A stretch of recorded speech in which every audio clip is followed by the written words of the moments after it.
शिवलिंग पर बेलपत्र चढ़ाना, जल चढ़ाना, इसका भी एक नियम होता है।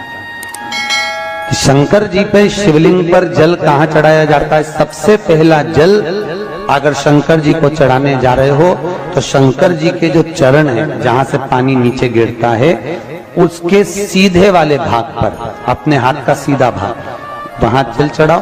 फिर जहां लेफ्ट भाग है वहां जल चढ़ाओ। जहां शंकर भगवान का शिवलिंग रखा हुआ है, तीसरे नंबर का जल वहां चढ़ाना चाहिए। चौथे नंबर का जल भगवान शंकर के शिवलिंग पर चढ़ाना चाहिए। पांचवें नंबर का जल ऊपर अगर जलाधारी लगी हो तो उसमें चढ़ाओ।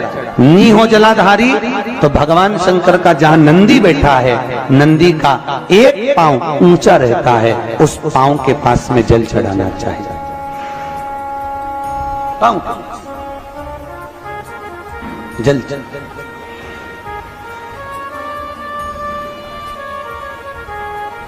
चरण के पास में। ऐसे 5 स्थान दिए हैं जल चढ़ाने के लिए।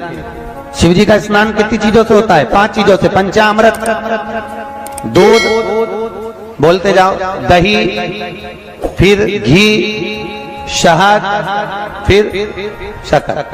ये 5 चीजों का प्रमाण क्या है? शास्त्र कहता है दूध चढ़ाने से घर में संतान की वृद्धि होती है।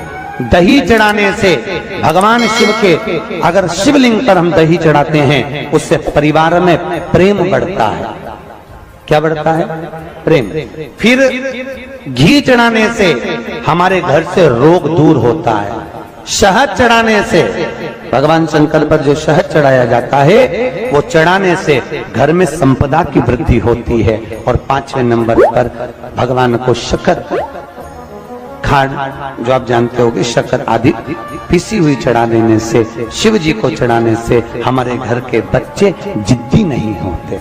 क्यों कहते हैं? जो बच्चा जिद्दपन करता हो, जो बच्चा जिद्दी रहता हो, तो क्यों कहते हैं कि अवधूतेश्वर महादेव का नाम लो और उसके हाथ में शक्कर की कटोरी देकर शंकर जी पे चढ़वा दो, बच्चा कभी जिद्दपन नहीं करता। अवधूतेश्वर महादेव का नाम लेकर सोमवार की अष्टमी के दिन चढ़ाया जाता है।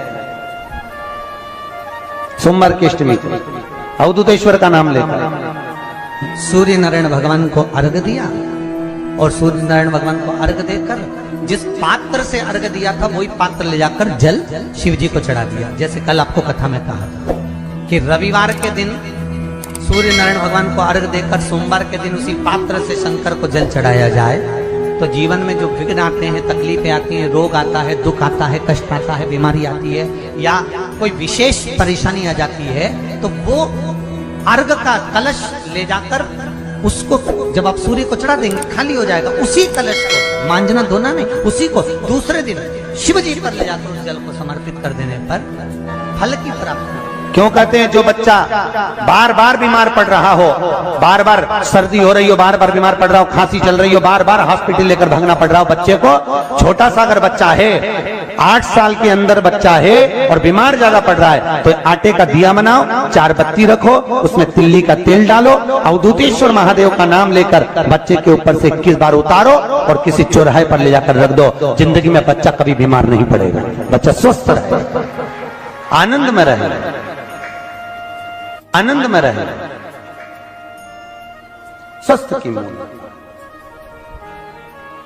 और वैसे भी प्रथम सुख, अरे बोलो तो, निरोगी काया। घर का प्रथम सुख निरोगी काया। व्यक्ति अगर धन की मूलता नहीं है, साहब पैसा अपनी जगह पर है, फिर निवेदन करता हूं, धन अपनी जगह पर पड़ा है, सबसे पहला है परिवार में सब स्वस्थ रहें, सर्वे भवन्तु।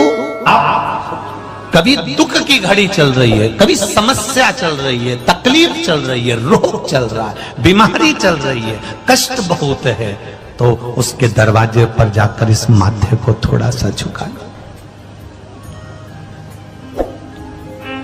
कभी कभी अगर तुमको लगे कि मेरे जीवन में बहुत बीमारियों ने मुझे घेर रखा है, तो प्रयास करा करो कि बेलपत्र,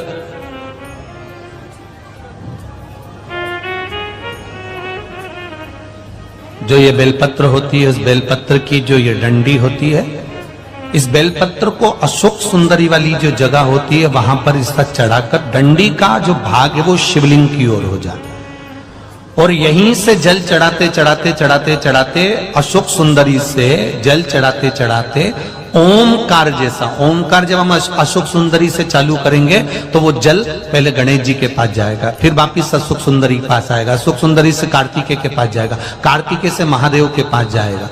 ऐसा ओमकार जैसा जल जब तुम्हें लगे कि बीमारी बहुत घेर रखी है और बहुत बीमारी ने घेर लिया, कोई किडनी, कोई लीवर, कोई बहुत शरीर में कष्ट, कोई रोग बीमारी, या कहीं तुमको ऐसा लग रहा है कि मेरा गर्भ 20 साल हो गए, 22 साल हो गए, संतान नहीं, तब भी इस प्रयोग को जरूर करिएगा।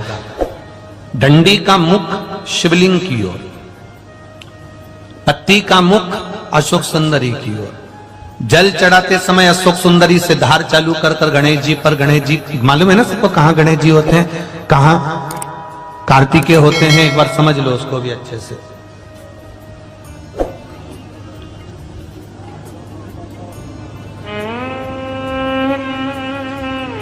ये नीचे का गोल भाग, ये जल जाने का स्थान, ये शिवलिंग, बीच में जो मोटी सी लाइन होती है वो अशोक सुंदरी का स्थान है। शंकर जी के राइट में जहां से पानी नीचे गिरता है उसके कोने पर गणेश जी का स्थान, इधर कार्तिकेय का स्थान। ये शिवलिंग, ये जो गोल भाग है ये माता पार्वती जी का हस्त कमल है। ऊपर से जो बूंद बूंद जल कलश में से गिरता है वो शंकर भगवान की 5 लड़कियां, जया, विषहरा, शामरीवारी, दौतली और देव, ये शिव जी की 5 लड़कियां ऊपर से जल की बूंद गिराती हैं। हम जब भी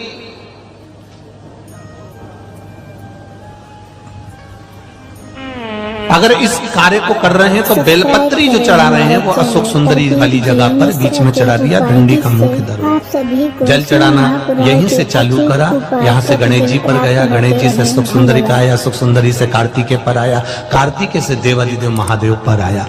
ये ओम बिंदु जल है, इसको हरिओम जल भी कहते हैं।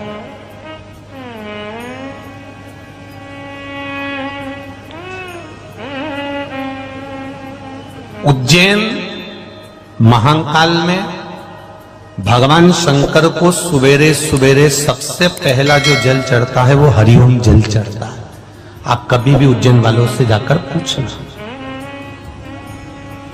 भस्म रमैया मंडल से पूछना या उज्जैन के किसी एक व्यक्ति से पूछना या वहां के पंडा जी से पूछना कि हरिओम जल कब चढ़ता है, तो वो कहेंगे सबसे पहला जल सुबह का हरिओम जल चढ़ता है। इसको हरिओम जल भी कहते हैं। ये रोग निवारण के लिए घर में गंगा जल है तो एक प्रयास करके देखिएगा। कोई कार्य के लिए आप जा रहे हैं और वो कार्य अटक रहा है, नहीं हो रहा, बहुत प्रयास कर लिया आपने, होना ही चाहिए।